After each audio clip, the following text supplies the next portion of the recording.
Muy bien, apreciado Radio Escuchas, continuamos con un segundo bloque de su programa radial Mimi, Mi Casa, Mi Escuela, programa a través del cual los docentes de la Escuela Normal Superior María Auxiliadora queremos llegar hasta sus casas, gracias a este medio de comunicación, para profundizar en los contenidos académicos escolares.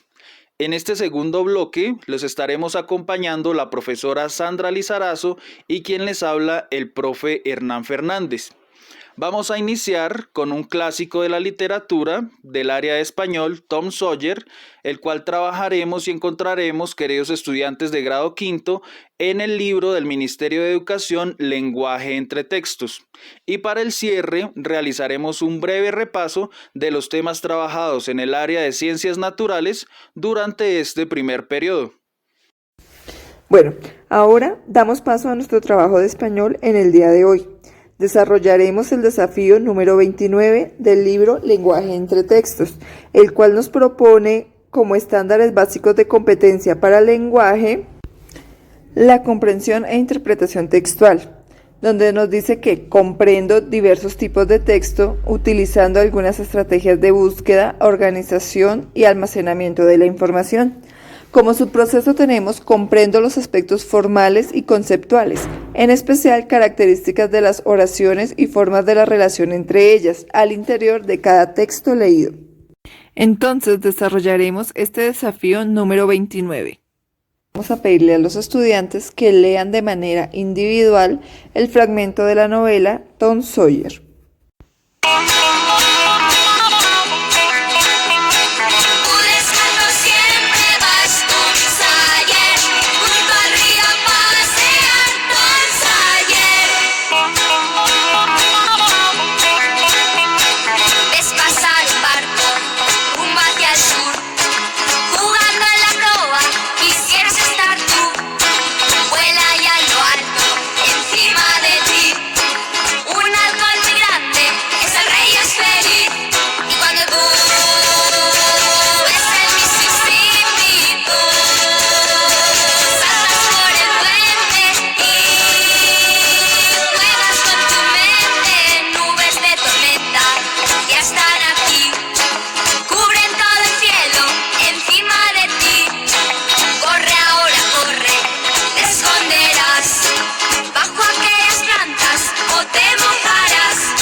Las aventuras de Tom Sawyer.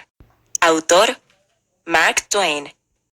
Escuchemos un fragmento del capítulo 1. Tom, ¿dónde andará metido ese chico? Tom.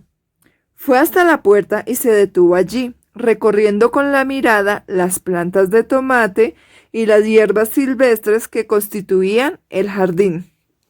Ni sombra de Tom. Alzó pues la voz a un ángulo de puntería, calculando para larga distancia, y gritó: ¡Tú! ¡Tom! Oyó tras de ella un ligero ruido y se volvió a punto para atrapar a un muchacho por el borde de la chaqueta y detener su vuelo. ¿Ahí estás? Que no se te haya ocurrido pensar en esa despensa. ¿Qué estabas haciendo ahí? Nada. Mírate las manos, mírate esa boca. ¿Qué es eso pegajoso? No lo sé, tía. Bueno, pues yo sí lo sé. Es dulce, eso es. 1000 veces te he dicho que como no dejes en paz ese dulce, te voy a despellejar vivo. Dame esa vara. La vara se cernió en el aire. Aquello tomaba mal cariz. Dios mío, mire lo que tiene detrás, tía.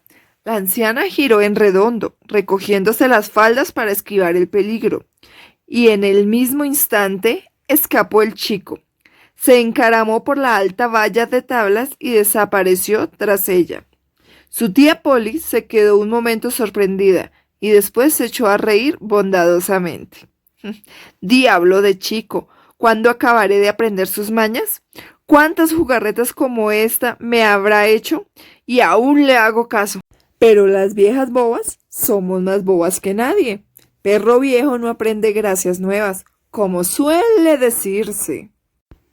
Bueno, finalizado nuestro reto 1, donde leímos las aventuras de Tom Sawyer, vamos a formular ahora unas preguntas de comprensión global. Por ejemplo, ¿qué personajes aparecen en el fragmento? Un personaje podríamos decir que es Tom y el otro su tía Polly. ¿A quién buscaba la tía? ¿A quién estaría buscando la tía? A su sobrino Tom. ¿Y dónde estaba Tom? ¿Dónde estaría Tom? ¿Qué estaría haciendo? ¿Cierto? Estaba en la despensa robándose la mermelada, ¿cierto? ¿Y por qué su tía se enoja con él? ¿Cómo lo quiere castigar? ¿Qué hace Tom para escapar de la tía? Y, lo más importante, ¿cómo reacciona la tía? Ahora vamos a desarrollar el reto 2 que presenta nuestro libro. ¿Qué características tiene Tom? Marca todas las que consideres correctas. Entonces, el reto 2 implica inferir características de un personaje. Vemos que Tom es travieso y bromista. Entonces, a partir de esta información proporcionada en el texto, podemos justificar nuestra elección. Es fundamental que los estudiantes se acostumbren a respaldar sus conclusiones con datos concretos del texto. En el reto 3 nos pregunta por qué Tom miente y engaña a su tía. Entonces acá este reto nos exige que el estudiante infiera las causas que explican el comportamiento de un personaje. En el reto 4 nos habla de que qué habrías hecho tú en la situación de Tom y por qué. Entonces vamos a ver que este reto 4 es de reflexión e invita al estudiante a ponerse en el lugar del personaje. Completando nuestro análisis sobre este taller, también tendríamos otras preguntas complementarias de inferencia. Podríamos decir cómo describir a la tía y cómo describiríamos la relación de la tía con su sobrino Tom a partir de este fragmento. También nos deja una reflexión. ¿Están de acuerdo con que la tía haya amenazado al niño con una vara? A partir de lo conversado en clases anteriores sobre las estrategias para resolver positivamente mediante el diálogo un conflicto, ¿cómo creen que la tía debió haber abordado el tema con Tom?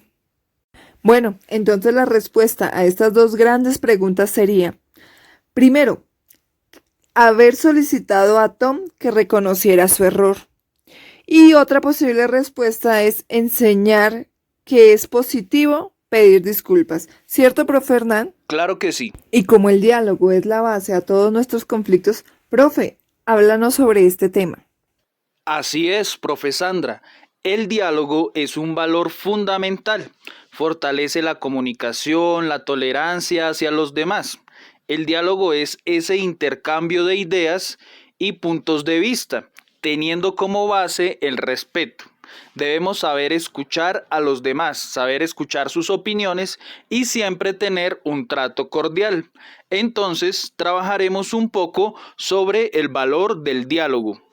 Luego de realizar esta lectura comprensiva del texto de Tom Sawyer, seguimos con el desarrollo del desafío 29 del libro de entretextos que ustedes tienen en sus casas. Ahora trabajaremos el reto 5, 6 y 7 de acuerdo a un texto donde reflexionaremos acerca del diálogo. En el reto 5 leeremos el siguiente texto. Te invitamos a escuchar el decálogo del diálogo.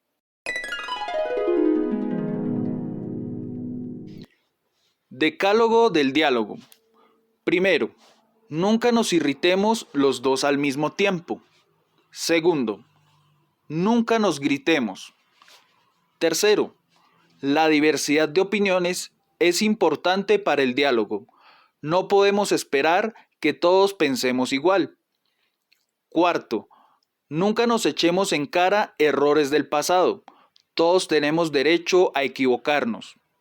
Quinto, si tenemos que criticar, hagámoslo con respeto y amor. Sexto, escuchémonos.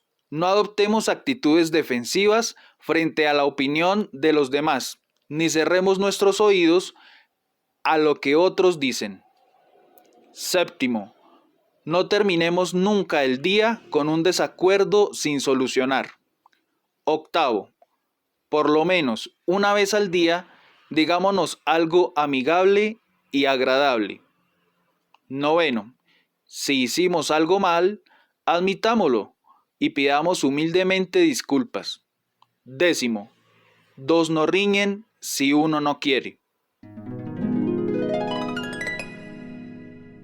Bien, queridos estudiantes, nos han presentado un conjunto de 10 reglas, 10 orientaciones, mandatos, consejos que son básicos para el desarrollo de una actividad, en este caso para el ejercicio del buen diálogo. Entonces, para el reto 6, según lo que leíste, escribirás qué es un decálogo. Con tus propias palabras, sobre la línea, escribirás la definición de qué es un decálogo. Y para el reto 7, vamos a suponer que la tía logró perdonar a Tom Sawyer. Entonces vamos a suponer que se aplicaron estas normas del diálogo entre el diálogo de la tía y Tom Sawyer. Y vamos a escribir, considerando este decálogo que ya hemos leído y reflexionado, vamos a reescribir en el cuaderno el diálogo entre la tía y Tom Sawyer, imaginando que lograra Tom Sawyer que su tía lo perdonara. Con el decálogo del diálogo queremos promover un clima positivo. Queremos promover, queridos estudiantes, las actitudes positivas que debemos tener frente al diálogo. Entonces, luego de leer este decálogo del diálogo, vamos a reflexionar en torno a las siguientes preguntas. Cada uno se va a preguntar y contestar a sí mismo. ¿Por qué creen que es importante el diálogo? ¿O por qué es importante no irritarse en una conversación? ¿Por qué no es apropiado gritar? ¿Es útil culparse por errores del pasado? ¿Por qué es esencial criticar con amor? ¿Cuál es la diferencia entre una crítica constructiva y una crítica destructiva? ¿Por qué se recomienda dentro del decálogo no terminar el día con conflictos pendientes? Como las palabras positivas generan un clima emocional, ¿qué palabras positivas estoy usando yo en los diálogos que realizo? ¿O por qué es valioso tener la capacidad de saber pedir disculpas? Querido estudiante, ¿sabes qué es la palabra reñir? ¿Por qué hay que evitar reñir? ¿Es necesario reñir para resolver un conflicto? Reflexionemos en torno a estas preguntas para sacar una enseñanza.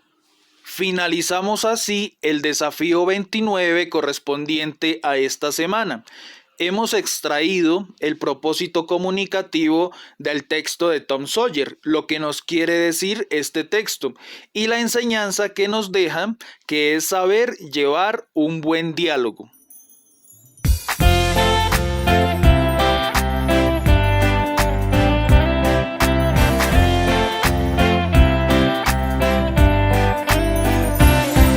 Hay un ciclo de la vida para todo ser vivo. Este ciclo de la vida funciona así: nacen, respiran, se alimentan, crecen, se reproducen y mueren. Es el ciclo de la vida.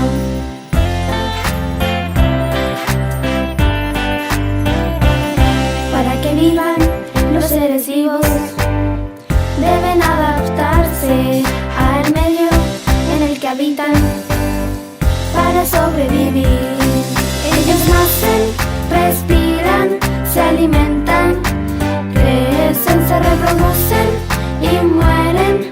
Es el ciclo de la vida. Nacen, respiran, se alimentan, crecen, se reproducen y mueren. Es el ciclo de la vida. Es el ciclo de la vida. de la vida.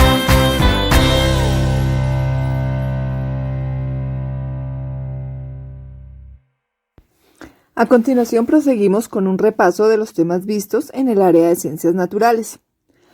Sabemos que los seres vivos son los organismos que cumplen funciones como la alimentación, el desarrollo, la reproducción y las interacciones con otros organismos, incluyendo el intercambio energético con el medio que los rodea. Es decir, son todos los organismos como células, animales, plantas y hongos. El ciclo de la vida de los seres vivos nos lo enseñaba la canción que escuchábamos anteriormente. Nacen, crecen, respiran, se reproducen y mueren. En el tema 1 vimos ideas sobre el origen de la vida y hablábamos de que el ser humano ha buscado responder cómo se originó la vida. Para ello surgieron diversas teorías. ¿Las recordamos? Creacionismo, generación espontánea, panspermia y la teoría bioquímica. También aprendimos que la ciencia que estudia la clasificación de los seres vivos se llama taxonomía. Aristóteles fue el primero en clasificar los seres vivos y luego vinieron otros científicos como... los seres vivos los clasificamos en géneros, especies. Toda especie tiene un nombre científico. Por ejemplo, Canis familiaris. Ese es el nombre científico del perro, ¿sí lo sabían? En la actualidad, los seres vivos se clasifican en dominios y en reinos.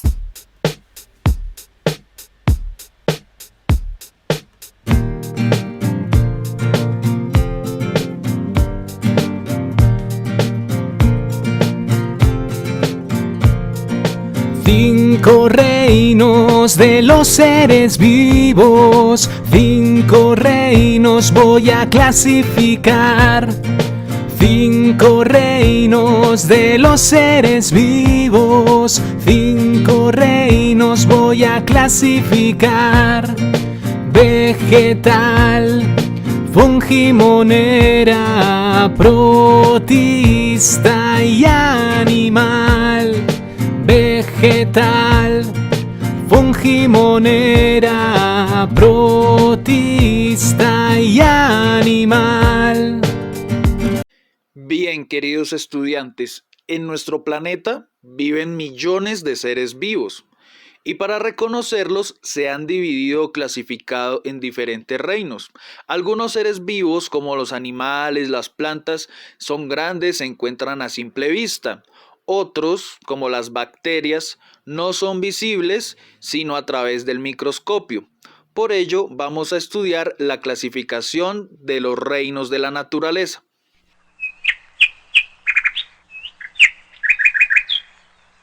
Bien, en el mundo científico, la clasificación de los 5 reinos de la naturaleza sigue siendo la más popular hasta el día de hoy, pero los últimos avances en investigaciones han propiciado a los expertos a abrir un debate y hablar de 6 reinos de la naturaleza. Los científicos hablan de un 6º reino que es el reino de las arqueobacterias, al que pertenece al dominio de las arqueas y son seres unicelulares. Ahora bien, detallaremos un poco cada uno de estos reinos. En primer lugar, encontramos el reino Monera o el reino Eubacteria. Es el mismo, son seres unicelulares. Se dice que posiblemente fueron los primeros organismos vivos en nuestro planeta, las bacterias, y son seres microscópicos unicelulares. Encontramos también el reino protista, que está constituido por organismos eucariotas. En su mayoría son seres acuáticos. Comparten algunas características con los hongos, las plantas y los animales. Un gran número de estos organismos es unicelular, aunque también existen protistas multicelulares. Algunos ejemplos son las algas y los protozoos. El reino fungi se utiliza para designar al reino de los hongos, que contempla las levaduras, los mohos y todas las especies de setas. Los setas son hongos. Estos organismos son pluricelulares, tienen células eucariotas y su alimentación es heterótrofa, es decir, que necesitan de otros seres vivos para alimentarse, y los hongos se reproducen mediante esporas. Pasamos al reino vegetal. Los árboles, las plantas y demás especies vegetales que encontramos a nuestro alrededor forman parte de este reino, que es uno de los más antiguos, y se caracteriza por su naturaleza inmóvil. Las plantas no se pueden mover por sí mismas. Son seres pluricelulares, es decir, que están conformados por muchas células, y sus células son eucariotas. Estos seres son autótrofos, es decir, que las plantas fabrican su propio alimento. Son seres imprescindibles para la vida en la Tierra, al liberar oxígeno a través del proceso de la fotosíntesis. Y finalmente tenemos el reino animal, que es el más evolucionado, y se divide en dos grandes grupos, los animales vertebrados y los animales invertebrados. El reino animal está constituido por seres pluricelulares y eucariotas, de alimentación heterótrofa, es decir, que se alimentan de otros seres. Tienen respiración aeróbica, reproducción sexual y la capacidad del desplazamiento.